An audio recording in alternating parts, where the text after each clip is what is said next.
Via alla preassegnazione delle quote irrigue per il comparto agricolo della Sardegna. Il comitato istituzionale delle autorità di bacino, presieduto dall'assessore regionale ai lavori pubblici Pierluigi Saiu, su delega del presidente della regione Cristian Solinas, ha definito la programmazione delle risorse idriche per il 2023. La decisione è arrivata in considerazione delle riserve idriche accumulate negli invasi sardi al 28 febbraio e nell'attesa delle informazioni sulla programmazione irrigua da parte di diversi consorzi di bonifica isolani, che potranno così compiere tutte le valutazioni tecniche in base alla richiesta degli utenti. Il piano, salvo alcune differenze, sarebbe in linea con l'anno precedente e assegna 441 milioni di metri cubi d'acqua suddivisi su diversi sistemi idrici del territorio, con una riduzione rispetto alla preassegnazione del 2022 di 41 milioni di metri cubi. Quote che comunque saranno suscettibili di rivisitazione in base ai monitoraggi degli invasi.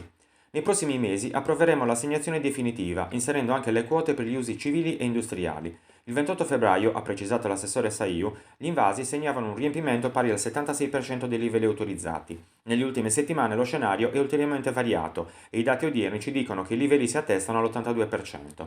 Anche se oggi i numeri non evidenziano gravi criticità, la situazione richiede la massima attenzione, anche in relazione alle precipitazioni scarse che stanno condizionando pesantemente altre regioni italiane ed europee.